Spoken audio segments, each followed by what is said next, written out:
Morning अरफु। So आज चाहिँ म एउटा आज चाहिँ म अल्जेब्रिक टाइल्सको युजिङबाट जियोमेट्रिकल इन्टरप्रेसन सिकाउँदैछु। अनि हाम्रो एउटा क्वेसन चाहिँ x² + 5x + 6 छ। अनि सो एउटा यो x र यो x अनि यो x भएर यो x अनि यो लेन्थ x र ब्रेथ x भएर x × x भएर x² भयो। यो एउटा लियौँ हामीले। अनि त्यसपछि यो लियौँ यो 1x र 1 र यो 1 र यो x भएर 1 × x भयो। अनि यो चाहिँ हाम्रो 1 र 1 भएर 1 × 1 भएर 1। अनि सो अब चाहिँ हामीलाई यहाँनिर x² एउटा x चाहियो। अनि 5x भनेपछि यो 5 वटा चाहियो। 1 2 3 4 5 यो 5 वटा लिइसकेपछि अब हामीलाई 6 चाहियो। 6 लियौँ 1 2 3 4 5 6। सो अनि यहाँ प्लस छ नि त, अनि त्यसैले अब हामीले ब्लूलाई प्लस मानेको छौँ।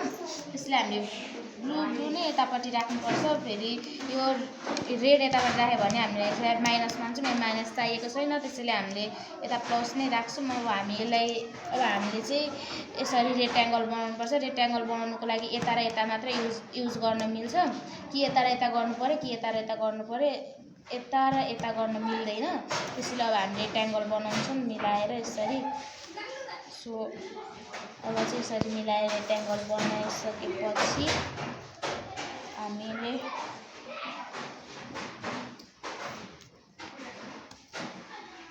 अब चाहिँ हामीले फाइन्ड गर्छौँ कसरी गर्ने। 5x + +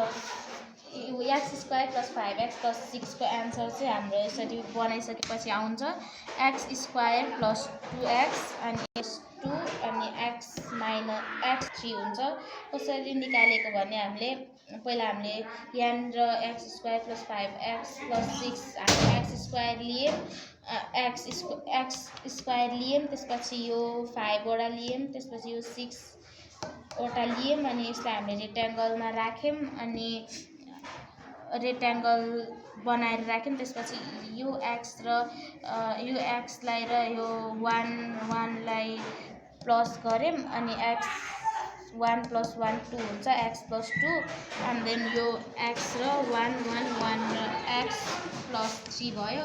डी नम्बरको हो x² - x - 6 छ यसमा चाहिँ।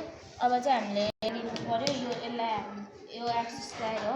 एन्ड यो x एउटा मात्र लिनु पऱ्यो यो माइनसमा। यो नै हामीलाई माइनसमै चाहियो।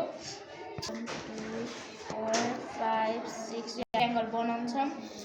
यो रेक्ट्याङ्गल बनाउँछौँ। अब यसरी त बन्दैन किनकि यतापट्टि यो छैन।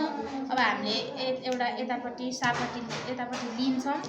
अब हामीले दुईवटा लिन्छौँ, एउटा प्लस एउटा माइनस।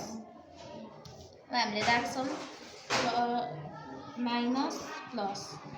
अझै पनि भएन, अझै नै हामीलाई चाहियो। त्यसपछि अब हामीले फेरि यताबाट लिन्छौँ प्लस माइनस प्लस लिन्छौँ। अब हामीले प्लस यता राख्छौँ, प्लसलाई यता राख्छौँ। त्यसपछि हामी मिलाउँछौँ। मिलाइसकेपछि अब हाम्रो भयो नि त। अनि x² - x - 6 को एन्सर चाहिँ हाम्रो x + 2 x - 3 आयो। किन माइनस आयो भने हाम्रो त्यसैले यता माइनस आयो, माइनस प्लस छ, त्यसैले x + 2 आयो। अब हामीले यसरी राखेको भए हाम्रो एन्सर आउँदैन थियो।